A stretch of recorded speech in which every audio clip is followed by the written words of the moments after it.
Hello, everyone. My name is Jonathan Gardenhire. Thanks for being here. I'm an associate director here at the gallery, and we're all so thrilled that you could join us in response to In Arcadia Ego, that takes the work of late master Leon Golub as a starting point to consider artists' approaches to issues of conflict and uncertainty. Conceived by Rashid Johnson, this exhibition consists of a solo presentation of Golub's paintings from the early 1950s to the late 1990s, and a complementary group presentation of works in different mediums by international artists, including both Golub and Johnson himself, that spans from the post-war period to present day on the gallery's second floor. Taken together, the works on the second floor invite expanded insights into the psychic and socio-political approaches Golub took in depicting uses and abuses of power. Among those artists Johnson chose for the presentation are Philip Guston, David Hammonds, Wilfredo Lamb, Sharon Lockhart, Robert Longo, Teresa Margolles, Tiona Nekkia McClodden, and Taryn Simon. The exhibition also includes text excerpts from writers such as Amiri Baraka and Samuel Beckett, prose that invites another entry point to the complexities of human nature expressed throughout the show. Reframing Golub through what he calls a kaleidoscopic unpacking, Johnson has selected works for the exhibition that reach across Golub's career, exploring both his aesthetic and thematic approaches to the dynamics of power and vulnerability. These include Golub's forceful depictions of people from different backgrounds and his covert use of masking, including the mask itself, including the face itself as a mask, and what Johnson sees as Golub's desire to create and occupy transitional space. In the complementary group exhibition of works by artists, predecessors, and successors in time, Johnson opens a visual conversation that serves to broaden the viewer's understanding of Golub's expansive artistic and philosophical project.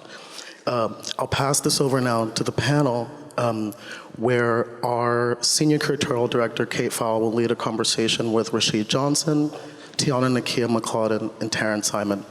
Thank you.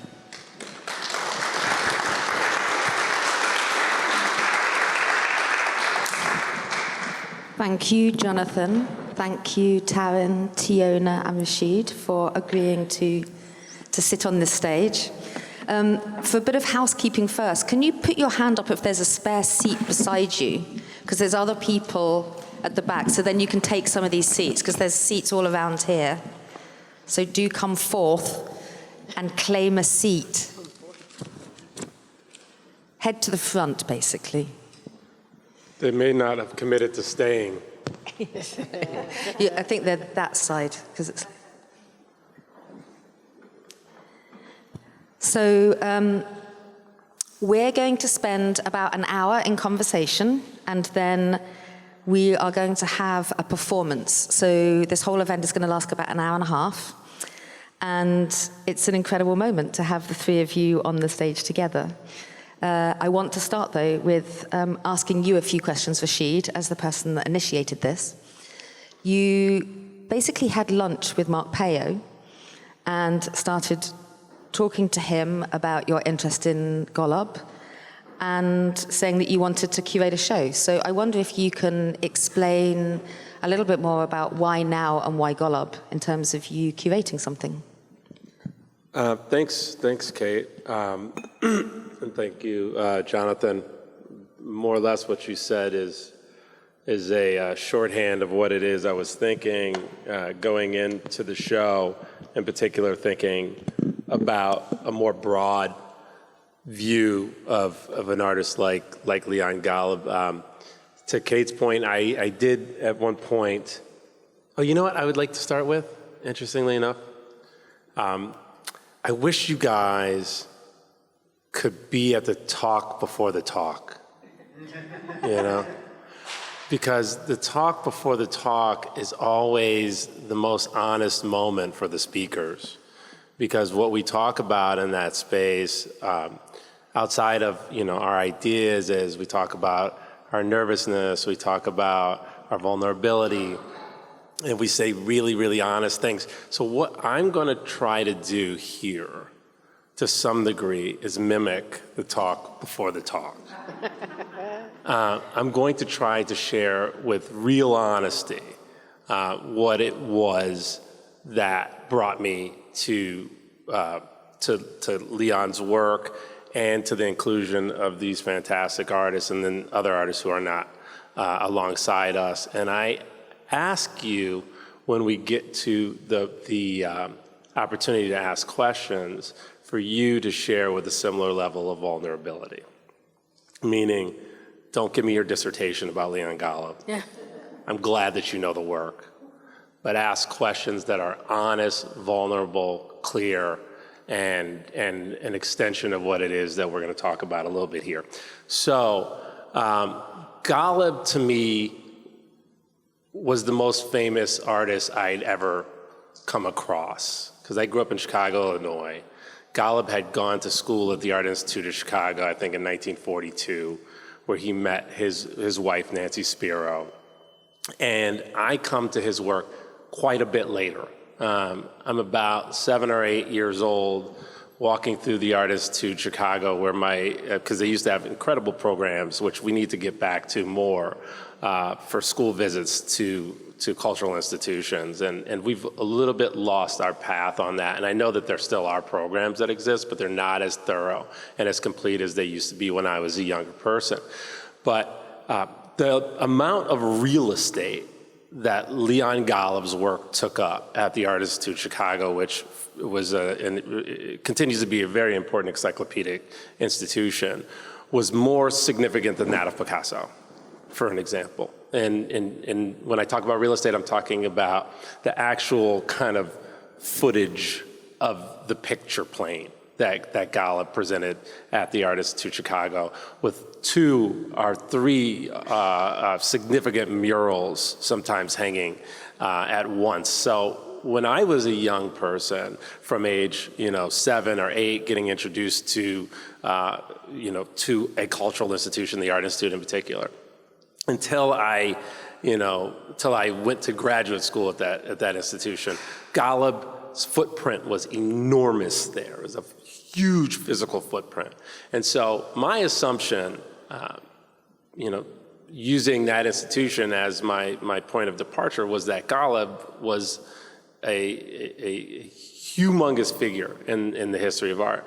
And I think that actually does continue to have a reality, but maybe less so than how I had positioned myself to the work, being at the Art Institute Chicago. So I did get an opportunity to sit down with Mark Peo, who's a partner here at Hauser Wirth, and of course the gallery has the Golub estate. And really the question I ask is, why am I not seeing this work more? Because I think that this work is filled with a level of transgression, a set of radical gestures, a real prescient understanding of the complexity of the human condition, starting with the work that you see of his from the 50s, leading into these bold and radical transitions that I think are a huge reflection of how an artist evolves and grows. So I said, why aren't we seeing it more? And his response was more or less, well, why don't you help us resolve that? And so I took on the task of taking work of a hero of mine or an artist that I see as really essential to my practice, and I think to a lot of other artists' practices, whether it's through concept, aesthetic, or other points of resonation. I took on the task of putting together this exhibition and was greatly aided by Kate Fowle, as I'm not a trained curator and I don't pretend to be one. I don't want to be one. That's why I put myself in the exhibition. I think from a curator's perspective, that's a real faux pas. I always call myself an organizer of exhibitions because I don't use the language of a curatorial practice. I don't aspire to the humbleness that is necessary to be a curator. Really, I don't. I'm deeply invested in prioritizing myself. That's what artists do. That's what we came here for. is the opportunity to amplify our voices. I am not retracting that opportunity. So my relationship to the curatorial practice is an opportunity to reflect on what matters to me. And so I continue to use that as kind of the philosophical launching pad for how this exhibition came to be. And it's interesting because you're sitting among the selection of works that Rashid developed with his thinking around Golub and what he wanted you to see, which basically ranges from the 50s all the way through the 90s with a strong emphasis on the 80s, and we'll come back to that. But on the second floor, if you haven't seen it yet, on your way out, there is a group exhibition that Rashid developed, and that's interesting because of the fact that you immediately knew that you wanted to think kaleidoscopically about how to unpack Golub, and you wanted to include artists' works that aren't necessarily influenced by Golub, but you could see how there's a kind of context in which their work exists alongside. So that with contemporary artists, but also with artists who are Golub's peers. So thinking back into more of the kind of modern era and including artists from that time. So we're going to be bringing Tiona and Taryn in here so they don't fall off their chairs waiting to speak. But first, if you could just say a little bit about, thinking about how that show came together and the different types of artists, because it's quite an unusual response based on the fact that you knew that most people wanted it to go in a political direction, and you don't necessarily want to. You want to think about Golub in a much broader way. Well, I think that the project is much more than political, and I think that we would be doing him an enormous disservice, Leon Golub, and his project, if all we discussed was the activist position that we assume Golub's work takes. And I think his process and the way that he goes about picture making, whether it's through the kind of collage form and his collection and archive of imagery, whether it's through kind of scale and the relationship that his work has to historical painting and iconographic painting and history painting, whether it's the idea of otherness, which is so apparent in his project, the idea of how composition is so effective and the way that he kind of employs space and allows for the agency of unprimed canvas in some cases and are just empty space that is not composed, that is not kind of participated with in the way that we would imagine an artist would kind of swallow the space whole. So there's just so many different aspects to his project that I never saw it singularly. And so, I'd been in conversation with Tiona about a few things. She had contributed to something that I'm working on, and I come to really, really be interested in her work. So I mean, in a way, and then of course Taryn and I have known each other for so long, and there were so many aspects, so much rigor in her work. I mean, really, my curatorial premise is usually based in some way on jealousy,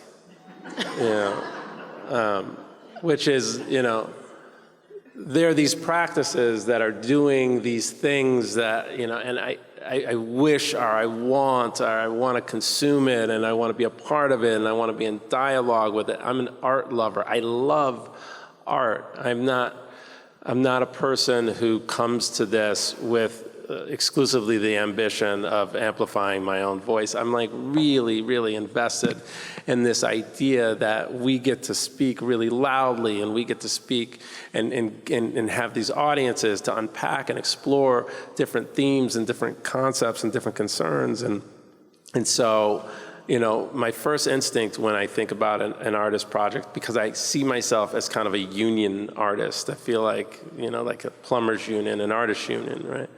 I think that there's so much commonality in what it is we do that I think any group show could essentially include any number of artists and you could justify it.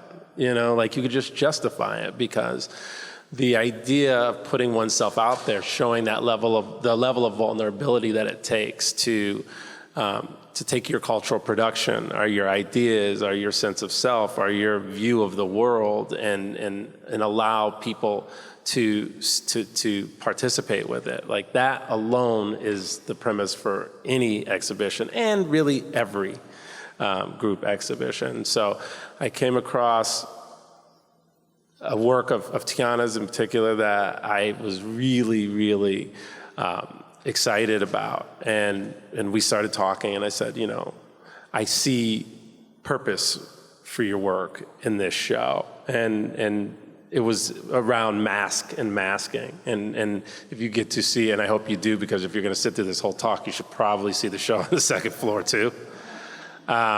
You'll see what that example is and how it functions. And then if you think about Leon's work and you think about masking and hooding in different ways, you recognize why the work of Tiona makes so much sense in that conversation. And so every artist, I think, serves a purpose or plays a role in what it was I was thinking about Leon's work. And so...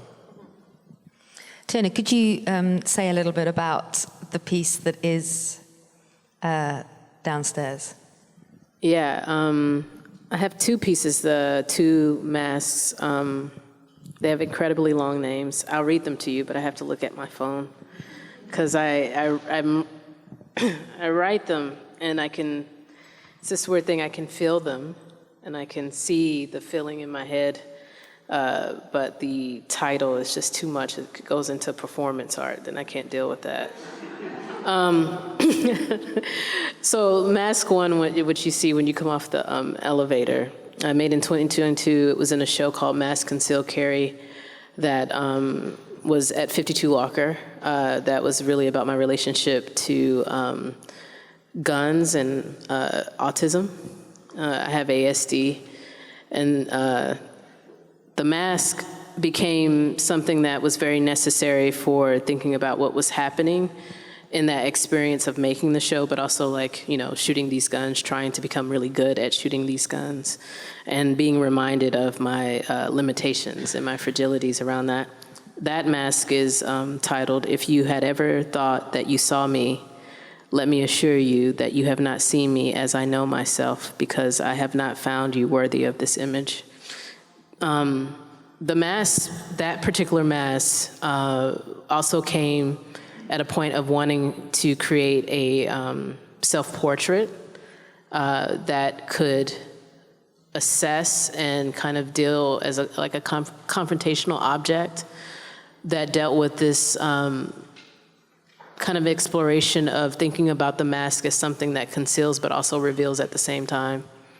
And then doing another aspect of thinking about the process that I have been in for about 4 or 5 years of active unmasking.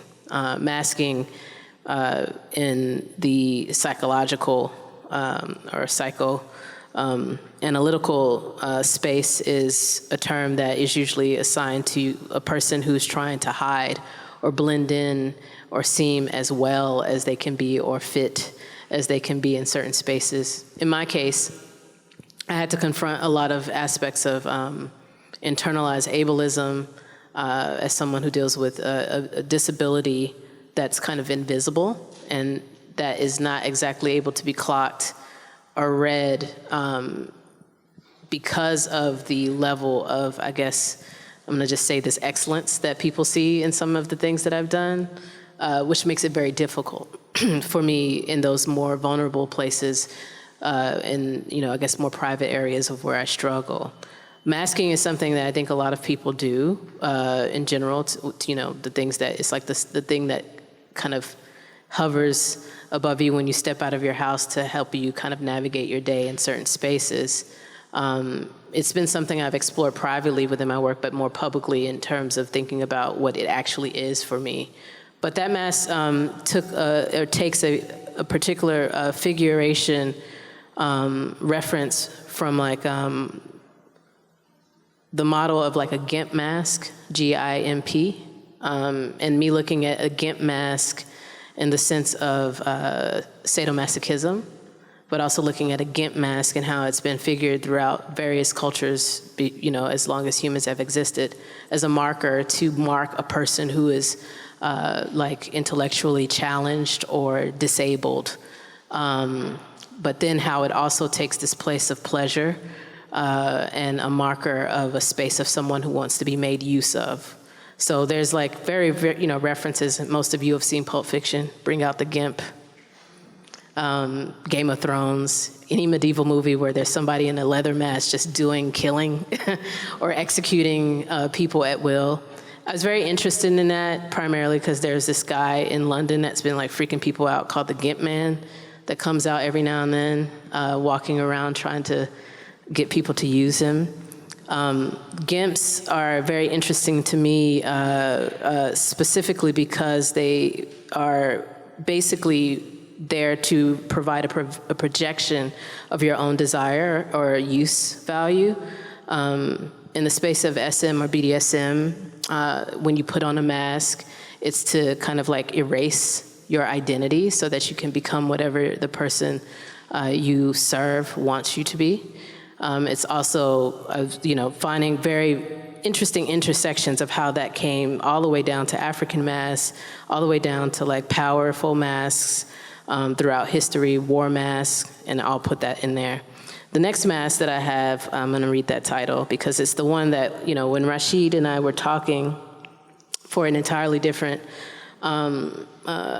project of his that's coming up, I was actually privately in the process of creating this secondary mask because when I made this first mask, I thought I would never make another one because it was actually so difficult and it was such a process of putting it on, taking it off, taking it off. It became a little bit of too much of a powered or empowered object. This mask that I wanted to make now, or that I did make for this year, was one that I actually wanted to look at on the other side of a kind of a breakthrough of a space of having to reckon with being seen as a very powerful figure, but someone who actually still possesses a lot of very internalized difficulty or private difficulty. And I talked a little bit about the mask, and Rashid talked about this show, and I was he asked if he could show the mask, and I was cool, because I had no plan for it, for it to go anywhere, and just to hold it for a while. And with this mask, one of the things that I actually didn't tell Rashid is that one of the things that I was making while I was making the mask was literally just to put it on and then take it off. And so I don't have the same feeling of how I wanted to keep the mask from 2022 for this one, so I'm kind of glad that it's away from me. But the title is I, the ridiculed garçon, fell to my knees and held the visage endearingly in my hands to look intently for the likeness. There was no longer an ability to pass, only an unpleasant silence in between the exuberant dark velvet of her and I. And the last thing I'll share is that this mask specifically takes reference to, continuing the GIMP. And when I say GIMP, I'm not pulling it outside of myself. I'm a GIMP. And wanting to create something that dealt with extreme beauty. It's made of pure gold, various carats of gold, actually. And my reference point were flappers, late 1800, badass women who were kind of the wild girls of the time, feminist women, I think, who used to carry around these gold purses and parlay them in front of folks. So basically this mask is made of those deconstruction of all those purses. Somebody from the Met Antiquities department would kill me probably. I take them and then I reconfigure them in the image that I wanted to have that was very beautiful. Yeah, that's all stuff from there. And with Taryn, Rashid, we started off having a conversation because you knew that what Taryn was going to bring to the exhibition was thinking around these questions of reporting or reportage or witnessing.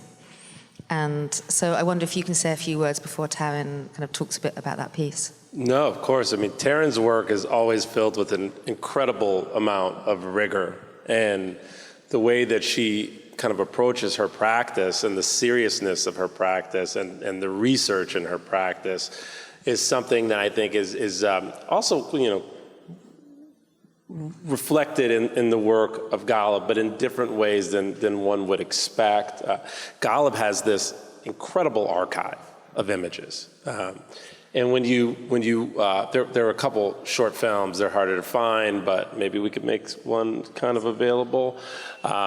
You recognize that this is not a project born of reaction. This is a project born of research. And it's a project born of witnessing. And one of the things that Taryn's work does so successfully is bear witness. And I think I often quote the filmmaker Kurosawa when he says, the artist's only responsibility is to never avert their eyes.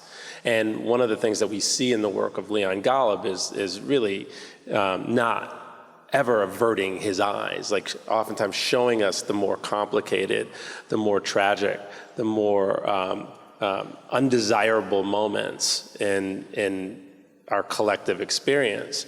And one of the things that we often see in Taryn's work is a willingness to not avert one's eyes, a willingness to look, a willingness to dig in deeper and deeper and deeper and really take on more challenging subjects. So she was an artist I thought of very early in the process to include.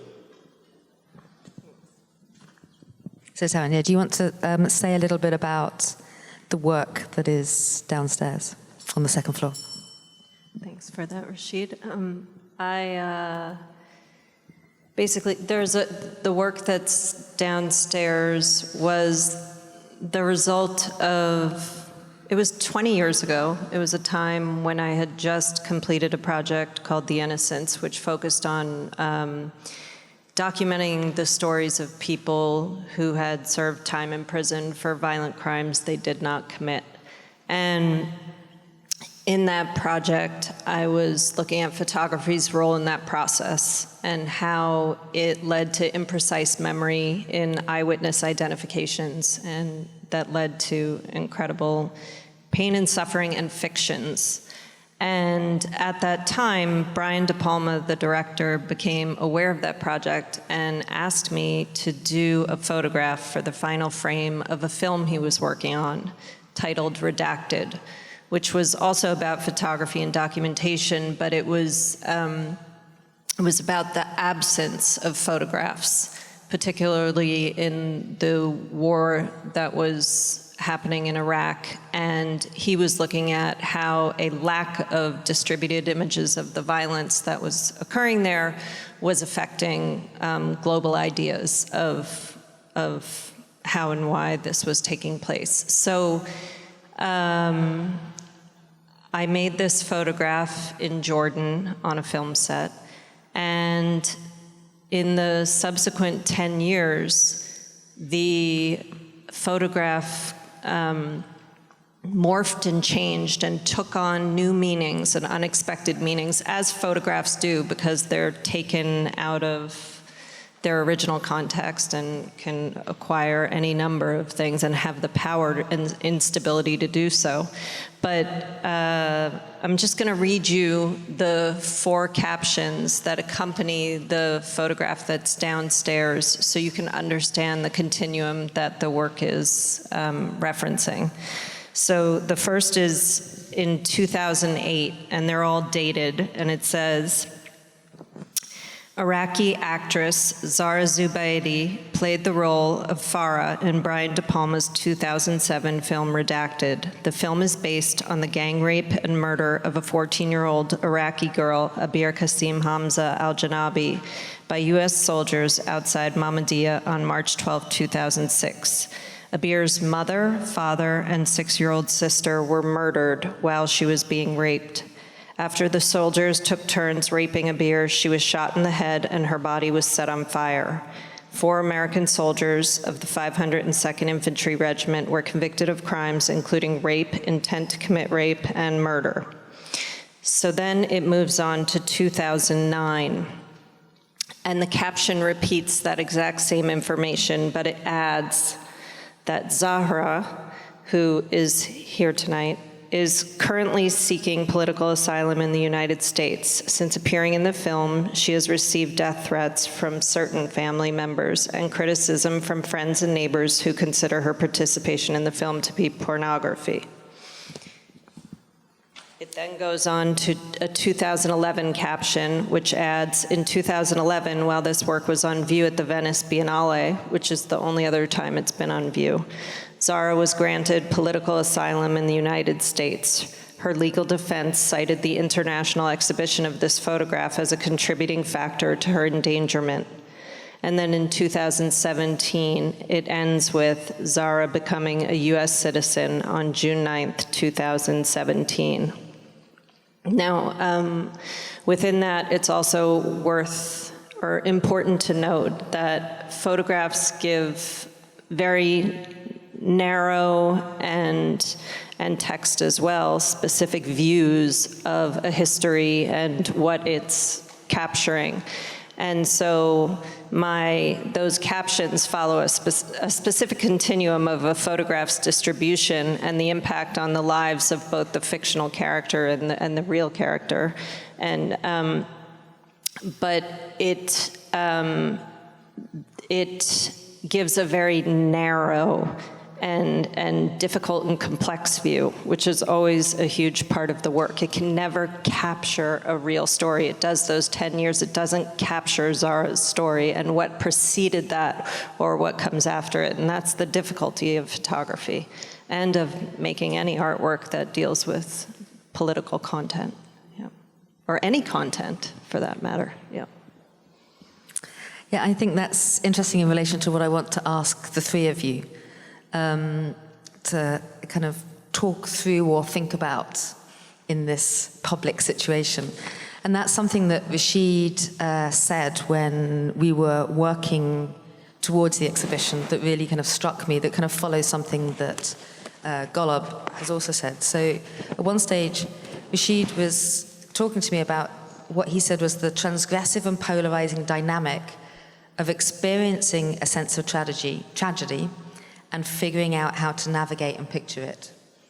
So this kind of simultaneity of kind of living and, as an artist, also making work about the time that you're in. And similarly, Leon Golub at one stage talked about the way in which he creates these kind of visual moments is to talk about how events affect themselves on bodies. And so I wonder if you have any thoughts of this simultaneity, what it is to kind of to live, to experience, to be passing in relation to also kind of making. Tiona?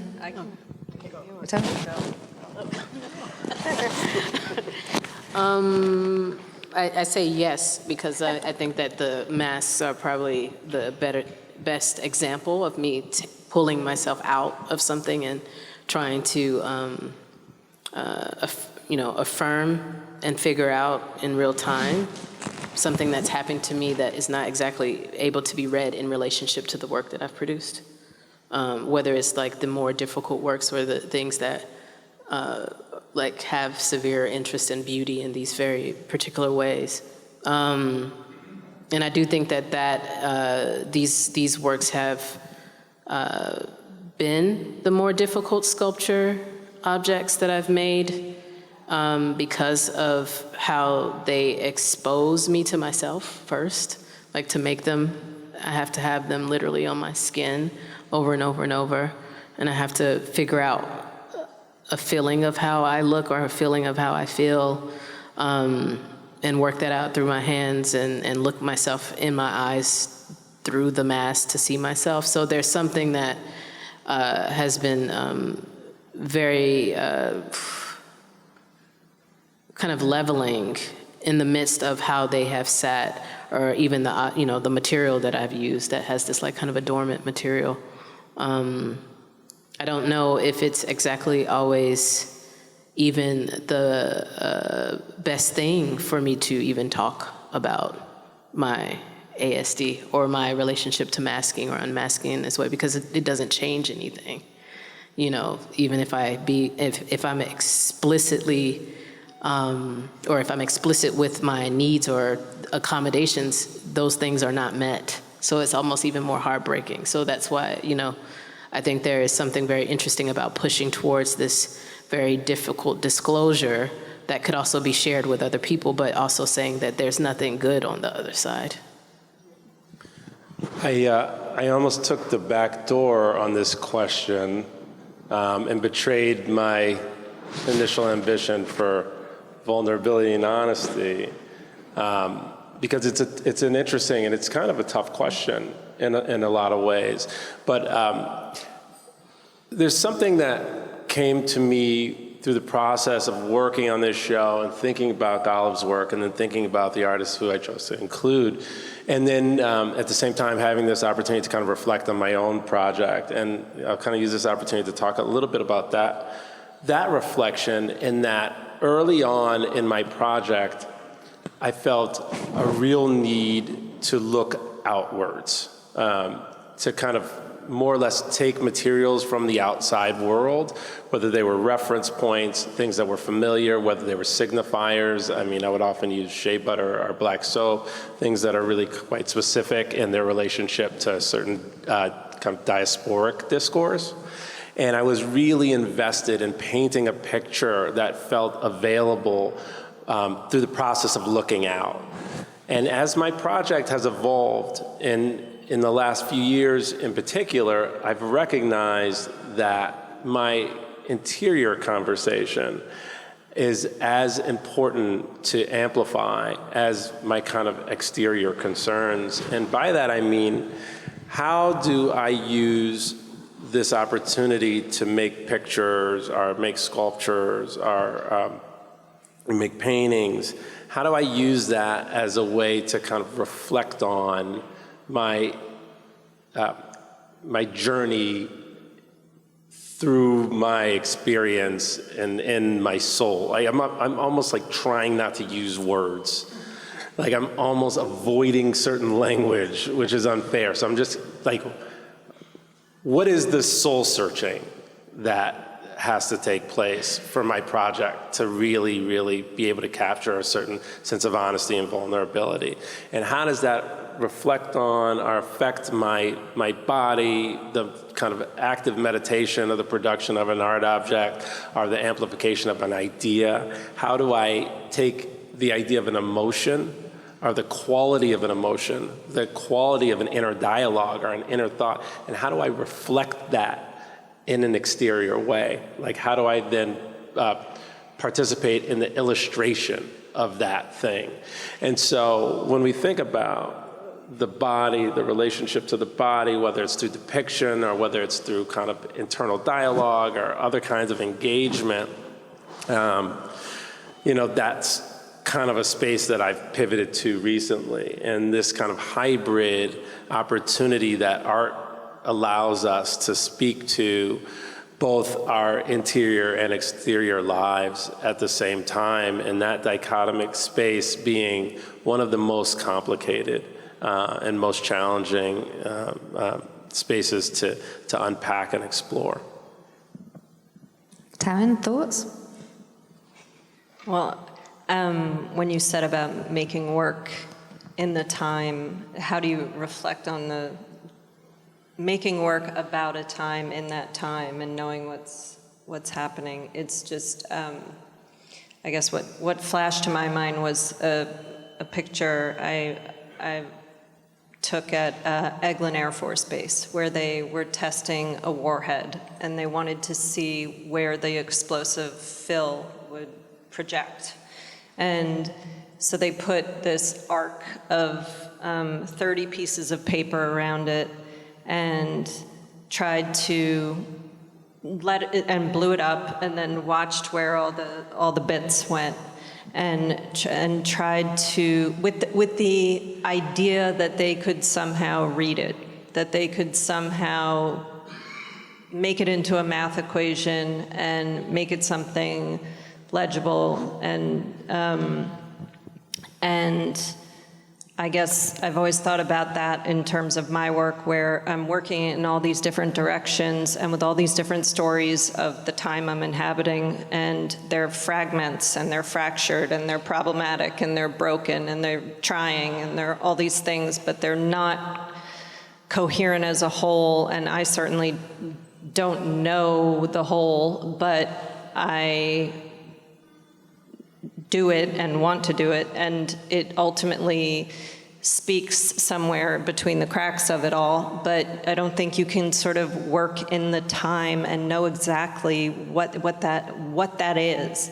But that doesn't mean you have to be abstract or, constantly saying you don't know what you're doing. You can simultaneously have convictions and make really direct and what you think is important work about the time you're inhabiting, and also acknowledge that it's prismatic and problematic. Yeah. Totally.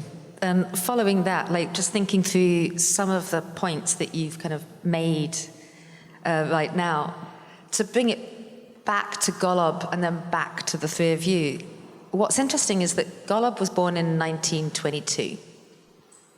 He then, as Rashid said, got his first degree, his art history degree in 1942, but then he was a cartographer in the Second World War, based in different places around in Europe.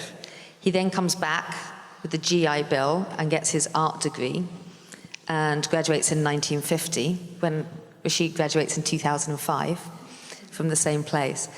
And so his career starts in the early 50s.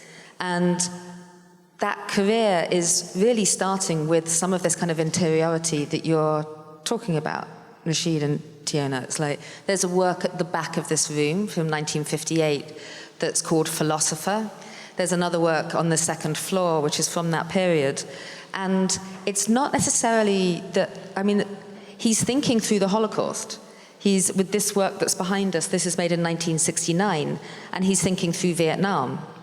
But what he's doing is, he's basically in the modern tradition. He's part of modern art. And this kind of universal language that is used within modern art to talk about these vast concerns, these types of wars, but there's, a kind of interiority that is centered in this kind of modernity. And then Peter Sheddal is the person who turned around and said in the 1980s, Golub was set to go off like an alarm clock to wake us all up. And what you've got on this wall, these two works, and the work that's opposite here, is works that Golub made in the 1980s. And suddenly, again, with conversations with Rashid, it's like he actually puts skin on people. They become specific. This is when Golub becomes part of the contemporary art world. He's no longer the modern artist, he's the contemporary artist. And he's dealing with exactly what you're talking about, Taryn, like thinking about US interventions in Latin America, in South America, the simultaneity of all these issues going on at once, and how do you talk about them in a way that makes sense? And so, with what you were mentioning earlier, those backgrounds, there's nothing there. And when we look at these works, they're kind of timeless. Like, we can see something in these works now that resonates with us right this second. They don't look like they're 80s works. And so, I'm wondering, and this again is not an easy question, but there's a return at the moment to this kind of universalizing or universal language, which is fascinating. It's been the last year or so when suddenly we're hearing about universals. And there's also this timelessness that is being brought up. And I wonder, as practitioners, as people who are kind of thinking through next steps, these two, like universal thinking, timelessness, what does it matter to your practice, or does it not at all? I could start. I think Golub kind of occupies both of those spaces, if we think of them as two spaces.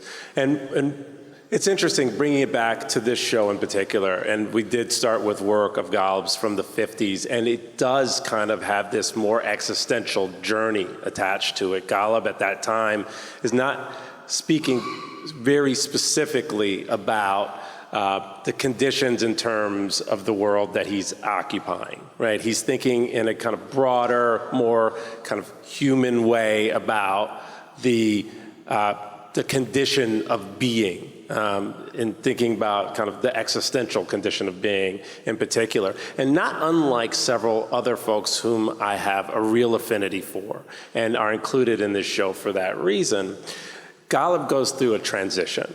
He goes through a change, and that change then comes to fruition in pictures like the one behind us, these napalm paintings, where specifically he is talking about Vietnam. And he does go through this moment of awakening. In the back of the gallery, one of the texts that I included as my kind of curatorial intervention is a text by the writer Amiri Baraka, who at the time of writing the text that I included was named Leroy Jones. And I always joke that Leroy Jones will never die, because there will never be a tombstone for Leroy Jones. Leroy Jones is timeless. Leroy Jones will live forever. But Leroy Jones then becomes Amiri Baraka, and in a sense becomes radicalized and has a different sensibility and goes through what is a really significant transition of thinking, not unlike Golub's transition from the idea of interiority or the existential or an exploration of the human condition to an actual recognition of bodies being covered in napalm and being burned, and our other experiences that Golub depicts that show us what we imagine to be the real world, because it's all put together via an archive of images. So none of these things actually ever literally took place. None of these are actual depictions. They still then carry that same existential concern, right? Because they're still fabrications to some degree. In the exhibition downstairs, you have the work of Philip Guston. And for anyone who knows that history, it's not all great between Golub and Guston necessarily. But we could go into that another time. But Guston, of course, as many of us know, also goes through a pretty robust transition from the act of being an abstract painter into becoming an artist who illustrates different themes and takes on the complexity of the American experience, and in particular, a body of work that's less well known that was exhibited here at Hauser Wirth at one point, of the Nixon paintings. So the Nixon paintings are really prescient. I mean, he makes them when Nixon's president. He is talking about what is happening right in front of him. So this experience that artists often have of transition, and when I'm talking about my transition, in some ways, which kind of mimics Golub's, but maybe kind of is backwards in that sense, is that, I introduce you to these ideas, these songs, these albums, I employ pictures, I borrow, I beg, I steal, and then I retreat into the interior, right? Golub starts in some respects in the interior space, and then he just starts showing us really complicated images that mirror the time that he's living. And so this idea that an artist is never living in permanence is, for me, the most interesting thing. That at any given time, that process can evolve, and they can change. They can show us something vastly different about them, exactly, than we'd expected previous of them. And that maybe that's in some ways what we should expect from our artists, right? Maybe that's in some ways what makes it so exciting to watch an artist's practice, is that one day they might wake up and they might do something that you never expected them to do. And that's one of the reasons that I keep looking, and that's why this idea of timelessness is interesting, because the journey of that timeless experience, or those timeless pictures, tells something much more complicated than I think is easily translated. Taryn, any thoughts? Well, universalism and timelessness, I guess. Universalism I find difficult to get my head around. I feel like there is sort of common agreement on maybe one thing, which is potentially blood, that you're connected to your mother and your father, or some sort of certainty regarding that. Maybe there's a universal understanding of that, but it's hard to kind of, I don't know, until the aliens come and everybody starts to like each other, it's hard to imagine there being some sort of common understanding of anything. And as a photographer who takes, photographs take something out of time. So it takes it out of the before and the after. And new befores and afters are put around it and sandwich it at different times. And it's, it sort of becomes this unnatural object in this other world. And a different kind of picture is it's literally a different world. It's not even inhabited by humans. It may have humans in it, but it's not inhabited by humans. And so, it just, I think, and then with the body, it's, I don't know, I was thinking about when, as a mom just giving birth, it's like your child comes out of you and you can't even see it until it's shown to you, or you have to go and do some radical movement to actually see what's popped out. And it's and this thing that's so attached to you and is part of you, and you think you know and you understand and you have a common truth, right? Because it is you in some way. That's the closest form I can come to having an understanding with another. It's still presented to you. It's still a stranger. It's still in solitude. It still has its own thing that you can never access. So I don't know how you get to that common space. I think it's completely worth aiming for, and I guess intellectually I believe it exists, but on an emotional and physical and experiential level, I can't find it. Mm-hmm. Yeah, I struggle immensely with universalists. Yeah. They're actually terrifying to me because they stop. And I say some people who have, universalist, and I'm being very specific. I'll talk about a different form that has been very eye-opening, but universalists, as they have existed in the art world, tend to be people who think that they don't have to live anymore life, or that they don't need to listen to other people's experiences and hold them all at once in conflict. Whereas, like, on a spiritual element, and this is just based off of my experience in Philly, because I go to punk shows in the basement of a Unitarian Universalist church quite often. And that experience has always been mind-blowing because we're all in that space trying to feel something. And then the next week I may go to, a jazz show in the same basement, and it's like a common place, not too dissimilar from like, SM dungeons where people have their own kinks and you're not really dealing with that, but you understand we need the space together. So we take care of the space and we take care of each other.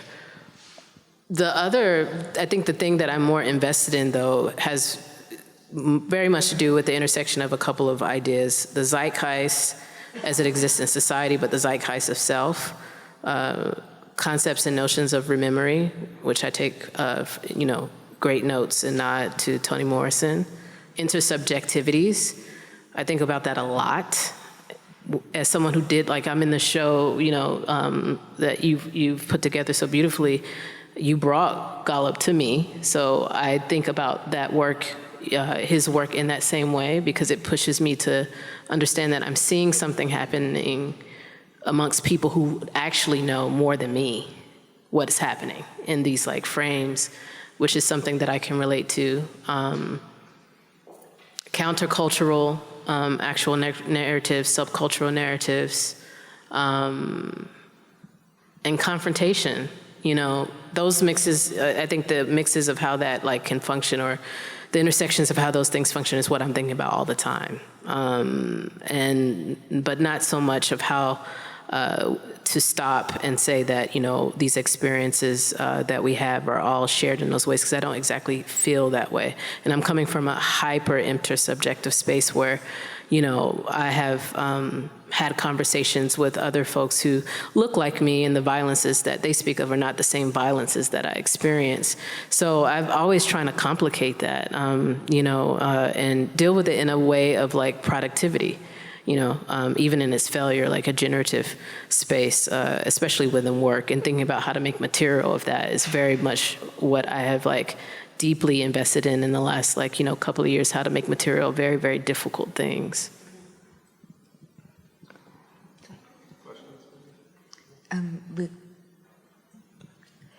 We maybe have time for like one or two questions, but then we need to move on to the other. So are there two urgent questions? Okay, first two hands that went up.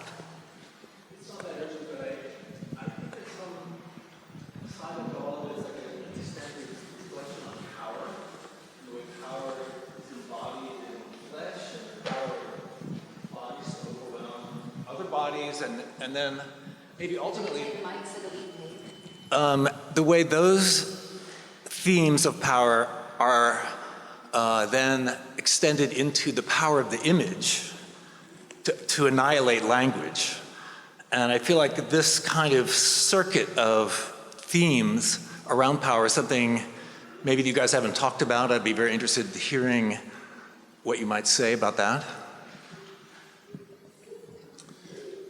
No, I mean, I agree. Without question, Golub's work seems to challenge the idea of power dynamics. And what it does really effectively, and one of the aspects of it that I'm actually quite interested in, is that he shows a willingness to give agency to folks outside of his own experience, right? It's pretty rare in the Western tradition to have a white cis male painter making depictions of people outside of his own experience without inherently kind of depicting himself in position of power over those people, to actually kind of produce these narratives and to again kind of be a constructed witness to these experiences. So I think one of the interesting questions in Golub's pictures, as far as power is concerned, is who has it in the pictures, right? I think a great example is to the back left. I mean, these three women, and the way actually is three women and then the guy in the corner, right? There's a guy on the floor. It's called Threnody. So it's kind of like who's got the power in this picture and who has the agency in this picture. And I think his pictures ask us that fairly consistently, is who's in power, how is power constructed? Obviously some of them amplify a certain kind of position of power more directly, but I think that he walks back and forth between the question of agency and power, and also kind of forfeiting to some degree a lot of what we have traditionally seen in the Western tradition of picture making, in particular in reference to people outside of our own experiences, forfeiting his power and how the pictures come to being. So there was one other question over here. Can we bring the mic this way? Oh, you got it. Yeah, hi. I just want to say I really appreciate both the exhibit and the conversation up here. I just wanted to push a little more and direct this at Rashid about the universalization question, because you were talking about the complexity of the human condition, and in the catalog, the dynamics of power that as you respond to and read and watch and feel Golub, you're commenting on. But my question to you is sort of picking up on one of the threads here, is Golub is really bearing witness to the crimes of the U.S. empire. It's very historically specific. I'm Raymond Latta from Revolution Books here in New York City, and my question to you is, he is posing, at least, I mean, he said this in print, he has spoken to this, that he feels a responsibility as an artist in the belly of the beast. In other words, there's something, and others here talking about Iraq and so on and so forth. So you're processing his life and his work in a certain kind of way, but he is still, at the end of the day, posing the question of the responsibility of the artist, not just transhistorically, but in the belly of the beast of U.S. imperialism. I'm not imposing that on him. This is what he's putting before us, and that empire that he's depicting and indicting still exists and is creating more horrors in the world we live today, which is why I'm from Revolution Books and an advocate of this new communism brought forth by Bobovkian to put an end to this system. But I'd like to hear you speak about the responsibility of the artist in this society, in this system, again, the belly of the beast. No, it's a big question. And a 1 minute answer would be amazing. Like a really, this is going to be very quick, and it's going to allow me to push back, but also recognize the truths of what you're sharing. Golub absolutely is producing pictures that are in recognition of America's impact on the world. And there's no question that his images intend to explore that space, that his activism outside of his picture making intend to explore that space.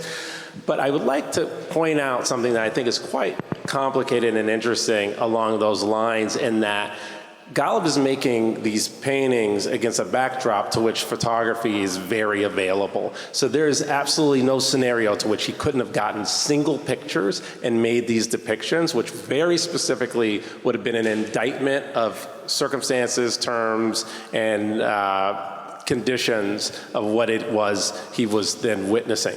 He chooses instead to put together images, some that come from gay porn, some that come from found images, hands from models in Vogue magazine, this enormous archive of images. So what he's telling us is two things. One, he's recognizing the space, the time, and the terms and conditions of when and how he's experiencing kind of American imperialism, if that's what we want to call it. But at the same time, he's invested in construction and in invention in a way that speaks more to the surreal than it does to the specific. So I'm not going to allow his work to be framed within the terms of an activist or as a didact, because he doesn't give us that opportunity. And essentially, through the process of how he builds and constructs pictures, asks us not to paint him into that corner. So I'm not going to make it my job to do it. So I want to say thank you. Part one of our moment is kind of coming to an end, and I want to say thank you to Taryn and Tiona and Rashid for a really engaging.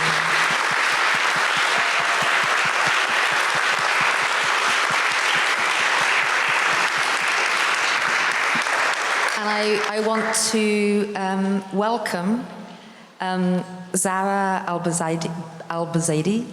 Alzubaidi, sorry. I want to welcome Zahra, and you have heard Taryn explain the narrative behind the photograph, and Zahra is the person who was the actress in that photograph, and today she is here to perform because since she's moved to the United States, she has continued to be an actress, but also become a vocalist of the Iraqi Maqam, among other ways that she wants to sing. But the Iraqi Maqam comes from the 8th century. That's its origin. And Zahra is one of a few people who are a deep apprentice in this tradition. And what's interesting is that now this tradition, since 2008, has become an intangible heritage of humanity. So it's extremely rare that we get to hear this music, and the magic of having Zahra sing for us in this context of Leon Golub, I think is a rare and intimate moment. So as you take yourself to the stage, I would like to say thank you, because after Zahra finishes singing, I won't come back and take the mic. So I want to say thank you to Russell, to Carolina, to Angelique, to Jonathan, to all the people who made this event possible. And thank you to you again for coming. And hello to you.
Is it on?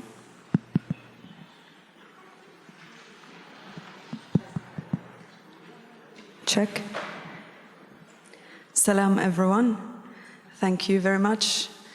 My name is Zahra. I'd like to thank my friend Dr. Farah for joining me.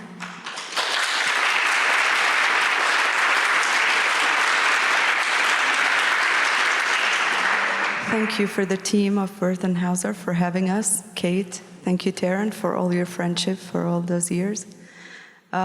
We just performed Maqam Hawaizawi. This is Maqam from the south of Iraq, where I'm from. Belongs to the Hawaiza marshes. And the poetry is from 1300 by a Yemeni poet from the mountains of Tuhama. His name is Al-Bur'i. And the gist of the poem is, my heart will follow my people and be faithful to them.